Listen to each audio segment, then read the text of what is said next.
Break के बाद एक बार फिर से आपका इस्तकबाल करते हैं। इस वक्त की बड़ी खबर का रुख कर लेते हैं, जो कि 2018 में हुए भीमा कोरेगांव मामले से जुड़ी हुई है। एक और मुलजिम को गिरफ्तार किया गया है। एनआईए ने 83 साल के फादर स्टेन स्वामी को गिरफ्तार किया है। स्वामी को उनकी रिहाइश गाह से कल गिरफ्तार किया गया है। ट्रांजिट रिमांड पर फादर स्टेन स्वामी को कहा जा रहा है कि दिल्ली लाया जा सकता है। तो इस वक्त की बड़ी खबर आपको हम दे रहे हैं कि 2018 में भीमा कोरेगांव तशद्दुद का मामला पेश आया था, जिसमें कई शुबहात से जुड़े लोगों को गिरफ्तार किया जा चुका है। अब एक और मुलजिम की गिरफ्तारी अमल में लाई गई है। एनआईए ने 83 साल के फादर स्टेन स्वामी को गिरफ्तार किया है। स्वामी को उनकी रिहाइश गाह से कल गिरफ्तार किया गया है। ट्रांजिट रिमांड पर फादर स्टेन स्वामी को दिल्ली कहा जा रहा है कि लाया जा सकता है। 2018 में भीमा कोरेगांव में तकरीब मुनक्किद की गई थी। हर साल वहां पर तकरीब मुनक्किद की जाती है।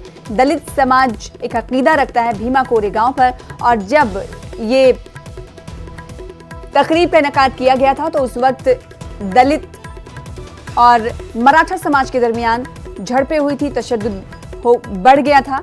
उसके बाद कई शुबहात से जुड़े लोगों को गिरफ्तार किए जाने का सिलसिला शुरू हुआ था, और अब एक और गिरफ्तारी अमल में लाई गई है।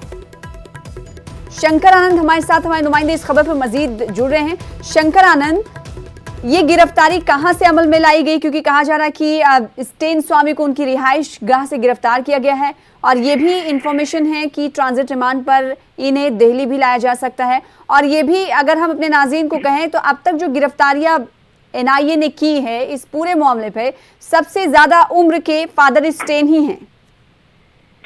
देखिए, इस मामले में जिस तरह से हम केंद्रीय जांच एजेंसी के हमारे सूत्र ने इस मामले पर कंफर्म किया है कि स्टेन स्वामी को, फादर स्टेन स्वामी को गिरफ्तार कर लिया गया है। ये गिरफ्तारी रांची से हुई है। रांची में कल देर रात में वहां पर कल देर शाम में उसकी गिरफ्तारी की गई, और गिरफ्तारी के बाद आज उसे मुंबई लेके जा रहे हैं। और इस मामले में स्वाभाविक तौर पर यह पता चल रहा था कि उसे एनआईए मुख्यालय में लाया जाएगा, यानी कि दिल्ली में लाया जाएगा, और दिल्ली के बाद फिर मुंबई लेके जाएंगे। लेकिन अब एनआईए के अधिकारी स्पष्ट तौर पे बता रहे हैं कि उसे दिल्ली के बजाय सीधे वो मुंबई लेके जाएंगे, क्योंकि ये मामला जो है वहाँ रजिस्टर्ड है मुंबई में, इसलिए वहां पर ले जाकर पूछताछ होगी। और अगर भीमा कोरेगांव मामले की बात करें तो भीमा कोरेगांव में एक पार्टी के दौरान दलित और मराठा समुदाय के बीच में हिंसा हुई थी, और इस मामले में एनआईए ने फादर स्टेन स्वामी से जुड़े हुए काफी इम्पोर्टेंट मसले को खंगाला, उसके बाद उसे गिरफ्तार किया है जी। अगर पूरे इस मामले की बात करें तो ये साल 2018 का मामला है, जिस वक्त महाराष्ट्र के भीमा कोरेगांव की में हिंसा हुई थी। और इस मामले में काफी जांच पड़ताल करने के बाद अब तक कई लोगों को गिरफ्तार किया गया है।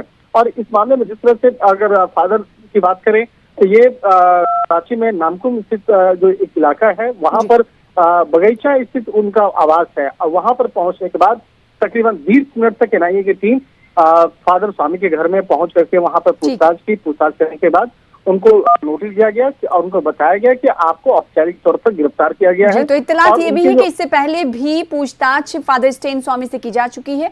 आज उनको गिरफ्तार किया गया है, एनआईए ने गिरफ्तार किया है, और ये गिरफ्तारी रांची से अमल में लाई गई है। कहा जा रहा है कि उन्हें दिल्ली नहीं बल्कि मुंबई ले जाया जाएगा। बेहद शुक्रिया शंकर आनंद हमारे साथ जुड़ने के लिए और इस हवाले से तफसीलात फराहम करने के लिए। फिलहाल आगे बढ़ लेते हैं दूसरी